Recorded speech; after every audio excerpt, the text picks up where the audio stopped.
Сәлем достар, бүгін сіздермен жолдасымды ғашық еткен ең жұмсақ, үлпілдек, тәтті және ең оңай алмалы шарлотка рецептімен бөлісетін боламын. Дайындауға 15 минутыңыз кетеді және қандай күшті болып шығады. Видеоны міндетті түрде соңына дейін қараңыз. Бір ыдысқа 3 үлкен жұмыртқаны шым-шым тұзбен және кішкене қантты қосып, миксермен ең жоғары жылдамдықта араластырып бастаймыз. Миксерді тоқтатпай араластырып отырып, жайлап аз-аздан қантты қосып отырамыз. Қантты бірден қоспаймыз, міндетті түрде видеодағыдай ақырындап қосамыз. Сонда жұмыртқа жақсырақ көтеріліп, бисквитіміздің қалың, нәзік, жұмсақ болуына тікелей әсер етеді. Қалауыңызша ванильді қант қоссаңыз да болады. Мен шамамен 7 минуттай миксермен араластырдым. Міне массамыз осылай 3-4 есе көтеріліп ағаруы керек.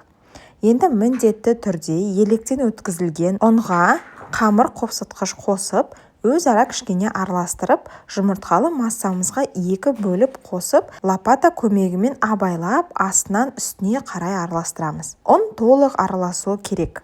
Енді тәтті 5-6 алманы жуып тазалап, өз қалауыңызша 4 бұрышты етіп, немесе видеодағыдай жұқа етіп турап аламыз. Мен күйеуіме осындай жүрек формада пісіріп бергім келді. Сіздер кез келген 18-20 немесе 22 диаметрлік формаға пісірсеңіздер болады. Форманың астына пергамент қағазын төсеп, шеттерін майлап, ұн сеуіп қоямыз. Сонда формаға жабыспай жақсы пісіп шығады. Енді форманың астына кішкене алмалар салып жібереміз. Қалған кішкене алманы қамырға салып араластырып аламыз да формаға құйып бетін тегістейміз. Қалған алмаларды осылай бетіне әдемілеп орналастырып шықтым. Енді алдын ала 180 градуста қызып тұрған пешімізде 40-45 минут беті қызарғанша пісіріп аламыз. Міне пісіп шыққан бисквитіміз осылай күшті болып көтеріледі және әдемі болып қызарады. Бисквиттің үстінен осылай саусақпен басып көргенде, осылай орнына қайтып келетін тығыз болуы керек. Егер бисквитті саусақпен басқанда ішіне кіріп кетсе, саусақпен басқан жеріңіз әлі піскен жоқ деген сөз. Міне осындай болуы керек. Енді бөлме температурасы толық суытып, формадан босатамыз.